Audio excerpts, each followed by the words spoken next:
TikTokeuse que vous voyez sur l'image, cette magnifique femme noire, afro-américaine, métisse, sa mère elle est blanche donc métisse, a vécu quelque chose vraiment de dégueulasse. C'est une TikTokeuse, elle poste des contenus comme tout le monde où elle se monte en photo, etc. etc. Elle n'a pas beaucoup d'abonnés. Bon, pour certains c'est énorme, 200 000, plus de 200 000, mais par rapport à d'autres c'est peu. Et il lui est arrivé quelque chose de complètement dingue et quand même de dégueulasse. Elle reçoit un jour dans ses DM un message d'une femme, une whitey, que vous voyez sur l'image, qui lui dit apparemment tu serais la maîtresse de mon mari. Elle lui dit what? Je comprends pas. Elle lui dit oui, mon mari en fait, il a plein de photos de toi. Il les a passées à ses potes et il dit qu'apparemment tu serais sa maîtresse, que tu lui as fait tout un tas de trucs bien hot, vous avez compris. Donc elle est un peu choquée. Elle va vérifier c'est qui son mari et il s'avère que son mari, le whitey que vous voyez sur l'image, c'est un TikToker qui a énormément d'abonnés. Il en a plus de 1 million. Il est dans tout ce qui est tracteur, je crois. Voilà, ça, voilà, on va dire ça comme ça. Et en fait, elle ne comprend pas parce qu'elle se dit mais il a plus d'1 million d'abonnés, pourquoi il prend mes photos pour les utiliser comme ça? Et du coup, ben, ça devient un peu compliqué parce que après la femme, elle va confronter son mari. Son mari, maintenant, il se confond dans des vieilles excuses comme quoi il était bourré, tout le tralala. Et ensuite, ils se prennent un peu la tête et ils la bloquent. Maintenant, elle est bien embêtée parce qu'elle se dit, ok, elle est venue dans mes DM, elle m'a accusé d'être la Tisa de son mari, bien que nous vivons dans deux états différents, je n'ai jamais rencontré ce type. Qu'est-ce que je fais? Est-ce que je me protège en venant publiquement ou pas? Elle ne sait pas trop comment procéder. Mais elle dit quand même une chose qui, dans un contexte, on va dire, afro-américain, a quand même son sens. Elle se dit, je suis quand même une femme noire, donc je dois quand même me protéger. On ne sait jamais, si jamais ça sort dans la place publique, ma réputation est foutue auprès de ma famille, auprès des gens, auprès des créateurs de contenu sur la TikTok sphère, YouTube sphère. On va dire, moi je suis une tisa, une briseuse de mari, tout le tralala. Je ne peux pas prendre ce risque. Donc elle fait une vidéo pour expliquer ce qui s'est passé parce qu'elle est profondément blessée. Elle se sent VIOLE parce que elle se dit il est rentré sur mon Instagram, il a pris mes photos et en plus, vous avez vu, c'est plutôt une belle femme. Elle a des photos comme toute femme noire qui se respecte avec tous les avantages de la mélanine et de la génétique. Donc voilà quoi. Et puis, elle veut pas être celle qui est la fille facile, la tisanana. Et en plus, elle a le sentiment qu'elle a affaire à un fétichiste. C'est ce qu'elle dit en tout cas. Parce qu'elle a donné une interview par après. Parce qu'il y a un homme afro qui a voulu la soutenir, la protéger. Donc, il l'a fait témoigner pour qu'elle donne son témoignage, qu'elle donne sa version. Parce que finalement, euh, moi je pense que c'est vrai, je la crois. Mais vous savez comment c'est sur les réseaux sociaux. Il y en a, ils vont dire ouais, ouais, t'es une mytho. Alors que moi, je pense sincèrement que elle a rien à faire avec ce gars. Moi, je pense. Et du coup, maintenant, qu'est-ce qui se passe quand elle fait sa sortie vidéo? Lui, il vient sortir en vidéo. Déjà, il vient l'attaquer via commentaire, message en lui disant oui, tu te sers en fait de mon nom, de mon image pour augmenter tes vues. Et ensuite, il fait plusieurs vidéos pour s'expliquer, bon, des excuses toutes les plus rocambolesques qui puissent exister. Et voilà. Donc, ils en sont là. Mais le mal est fait parce que, bon, je veux maintenant donner mon point de vue. Alors, il se peut effectivement que ça soit un fétichiste des femmes noires, comme elle le dit. Bon, après, on est aux États-Unis, vous savez, l'histoire des Noirs là-bas, tout esclavage. Voilà, c'est possible, je ne vais jamais nier cet aspect-là. Cependant, moi, j'ai une autre analyse à proposer. Lui, il est marié à cette femme, ou peut-être c'est sa copine de longue date, je ne sais quoi. C'est un homme ouvrier, brave homme, qui simple, hein, comme il y en a plein aux États-Unis, qui visiblement avait un talent dans tout ce qui était voiture, ce genre de truc. Driver, je crois que c'est son truc de machin. Et grâce à YouTube, hein, il arrive à faire une chaîne qui a énormément de succès, plus d'1 million. Maintenant, qu'est-ce qui se passe dans un point de vue psychologique pour un homme lorsqu'il a du succès? Parce que de nos jours, hein, on va pas faire semblant ici, YouTube, ben, c'est un moyen de se profiler maintenant dans le monde, c'est établi, YouTube ou TikTok. Tu peux rentrer dans la catégorie, voilà, ton ascension sociale, tu peux le faire à travers les réseaux sociaux. Ton transfuge de classe, tu peux le faire à travers les réseaux sociaux.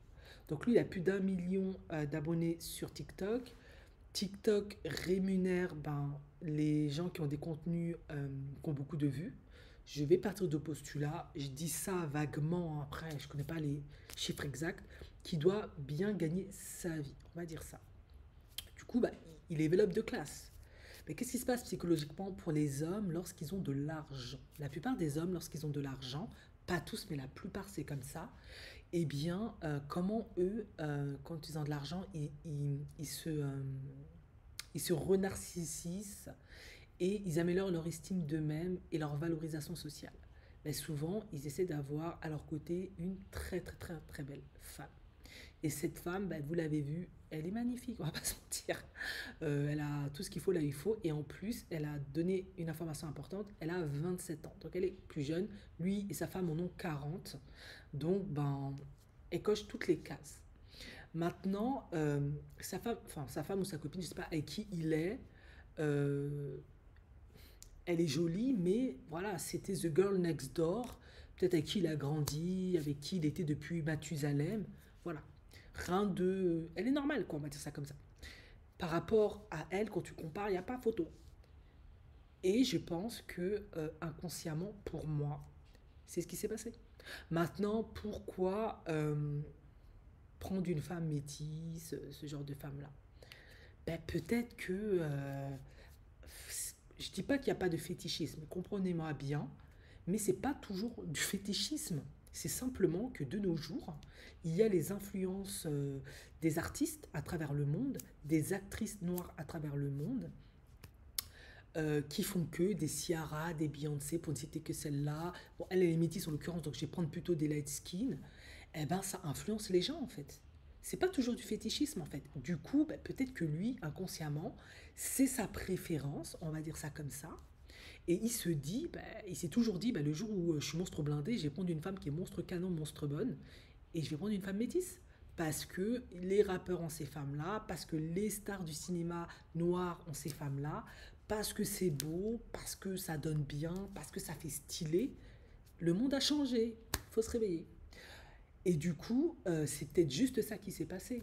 Maintenant, ben, c'est quand même un homme, on va dire simple, mais qui vient de la classe ouvrière, qui, euh, bon, on va dire, il n'a pas le physique d'un Brad Pitt ou voilà, vous voyez ce que je veux dire. Donc, lui, bah, il fantasme sur ce type de femme ou sur ce genre de femme et il fait croire à ses potes en projection que ce genre de femme l'a dragué, etc., etc. Il a voulu qu'elle a voulu le séduire, qu'il a fait des trucs avec elle. Maintenant, je sais qu'on pourrait se dire oui, mais c'est hyper sexualisé la femme noire, etc., etc. Oui, mais moi, j'analyse sur un autre niveau. Je me dis, je suis un mec.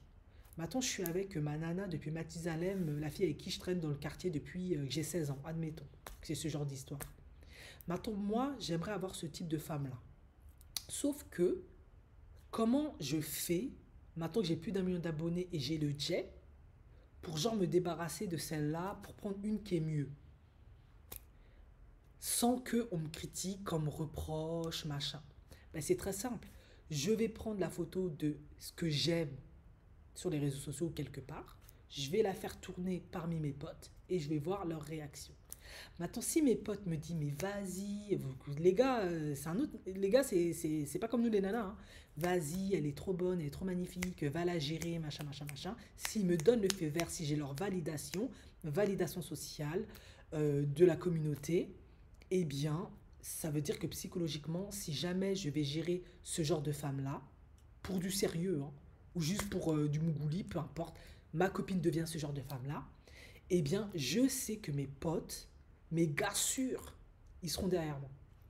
Et du coup, bah, si jamais je dégage ma femme, ou ma copine, je ne sais même pas s'ils sont mariés, eh bien, je ne vais pas perdre le soutien de mes potes, ils seront toujours là à mes côtés parce que je les ai préparés, c'est un peu de la manipulation, et je leur ai fait croire que ce genre de femme me kiffe en fait. Moi, c'est comme ça que je le vois. Peut-être que je suis trop naïf, mais moi, en tout cas, j'essaie de voir toujours les choses sous un autre contexte, pas toujours d'un point de vue négatif. Peut-être que c'est ça. Peut-être que, moi je dis ça, je dis rien. Peut-être que ils fantasment sur ce genre de femme.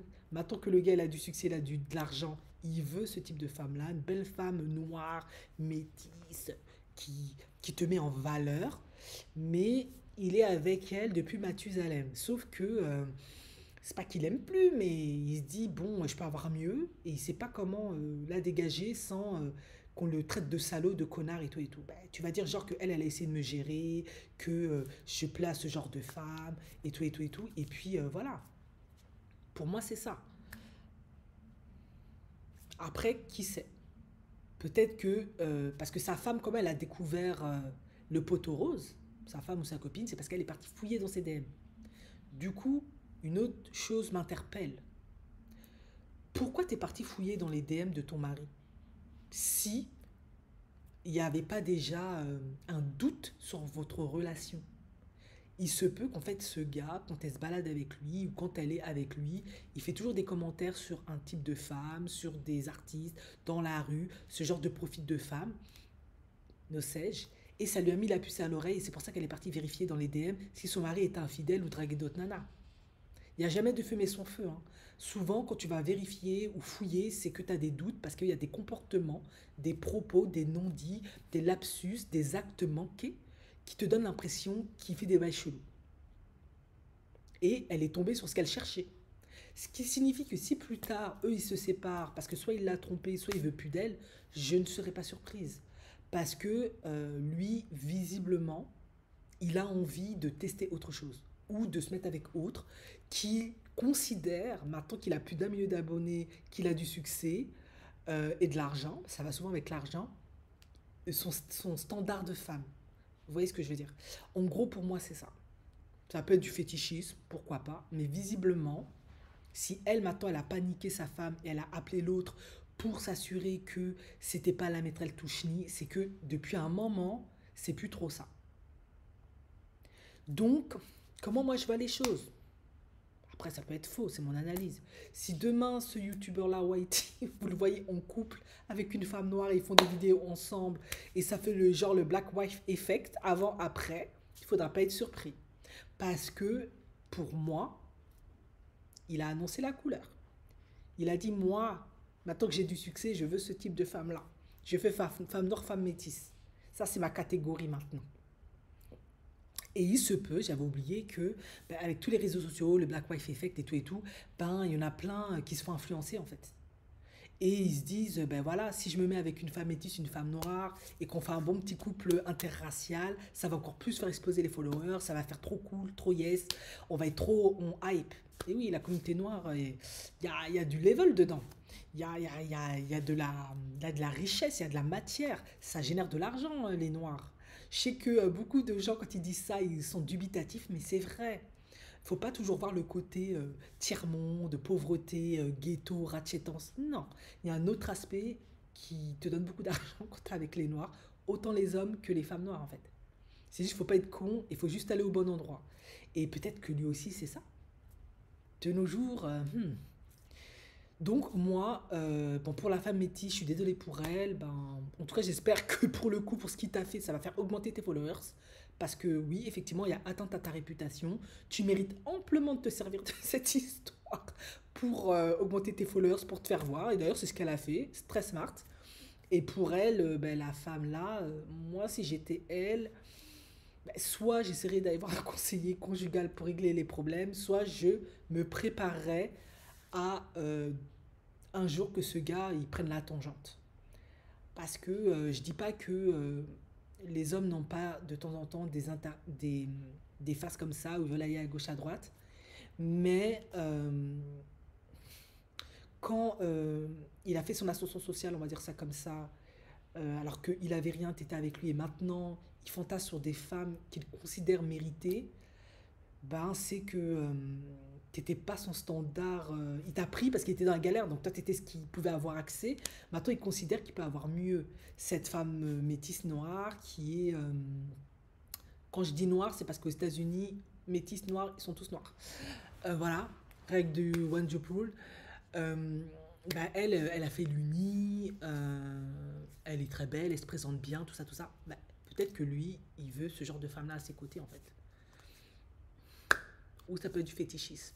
À vous de voir. Là, c'est vous qui voyez.